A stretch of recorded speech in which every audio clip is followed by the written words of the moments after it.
काळजी नको करू.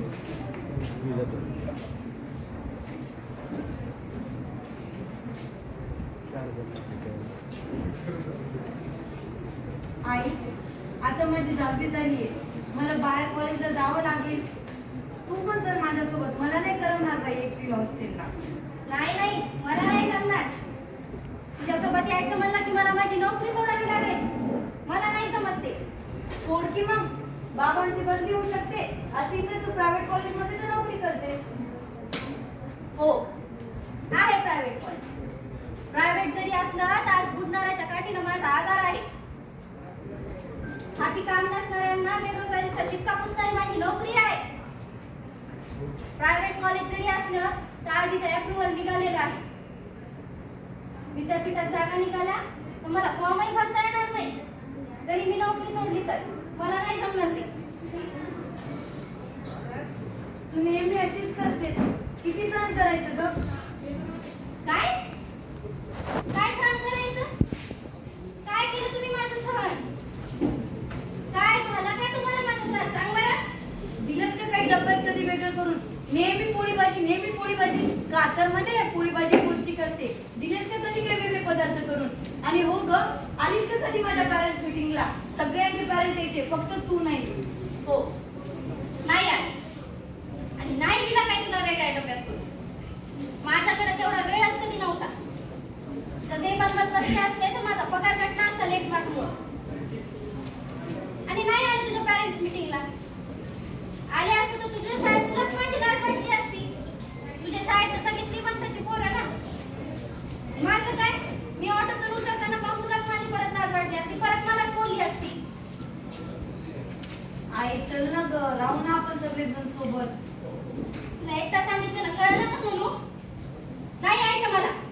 जा तुम्ही तुमच्या सगळे, मी माझी राहील एकटी इथं. बरं ठीक आहे, राहते मी एकटी. जर मेडिकलला माझा नंबर नाही लागला ना, मग भर 1 कोटी डोनेशन. 1 कोटी डोनेशन? आणि परत त्या एजंटचे वेगळेच भरा. रस्त्यावर आणायचं काय तुला आम्हाला? अभ्यास कर गपचूप. डोनेशन भरून लावा म्हणे. का ग चिडतेस? नेहमी चिडतेस माझ्यावर.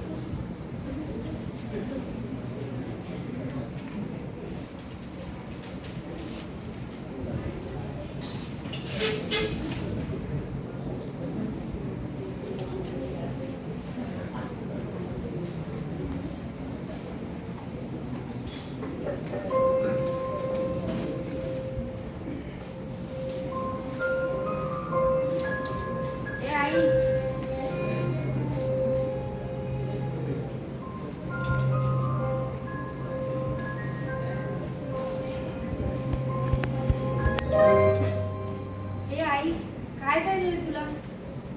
सांग ना मला. अगं मला तुला दुखवायचं नव्हतं ग, चेष्टा केली मी तुझी. सॉरी. तुझं काय नाही ग. तुझं काय नाही. झालं तरी काय सांगशील मला? ही बघ बातमी. कंत्राटी पद्धतीने नोकर भरती होणार आहे. वेळ लागलं का काय यांना? म्हणजे नेमकं झालं तरी काय? अगं, आज 14 वर्ष झाली मी नोकरीची वाट पाहते. विद्यापीठात नोकरी लागेल याच आशेवर मी बसली. मग काय? काय करणार ना? अजून जागा निघाल्या नाही आणि परत हे असं. वडिलांच्या मनावर शिक्षण केलं आणि काय त्यांच्याच मनावर सगळं. मला मेडिकलला जायचं होतं. त्यांच्या मनावर ऍग्रिकल्चरला ऍडमिशन घेतलं. आणि मग काय? त्यांच्याच मनावर लग्न, त्यांच्याच मनावर शिक्षण. त्यांचं कारण काय माहिती का? त्यांचे वडील म्हणाले होते म्हणे त्यांना, विद्यापीठात जागा निघणार आहे 2012 मध्ये. सगळं विद्यापीठ रिकामं होणार आहे. तुमची मुलगी सहज लागून जाईल. अजून पत्ता नाही काही.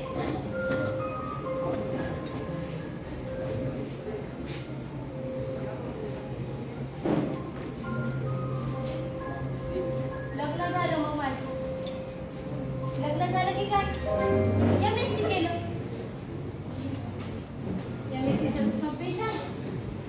जन्म एकाच महिन्यातला. हो मला आठवतंय, मला आजी सांगत होती 1-2 महिने होते ना टाकून गेली होतीस मला एकटीला आजीकडे त्या प्रायव्हसी देण्यासाठी.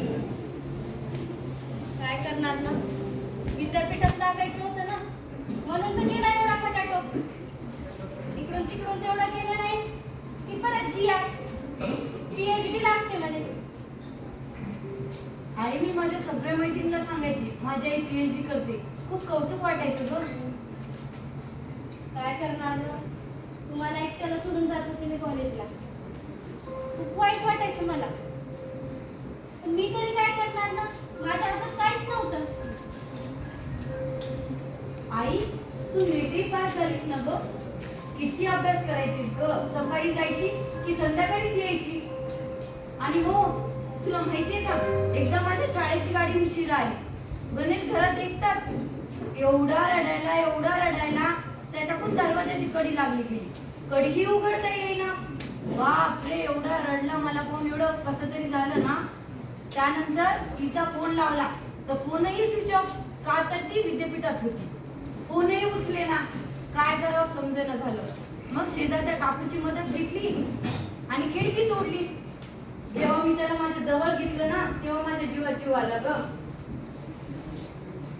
पण काही पण नाही, तुझ्यामुळे आम्ही खूप कमी वयातच मोठे झालो ग. कुठे तू, मी आवडतीये. जा तिकडे जाऊन बस.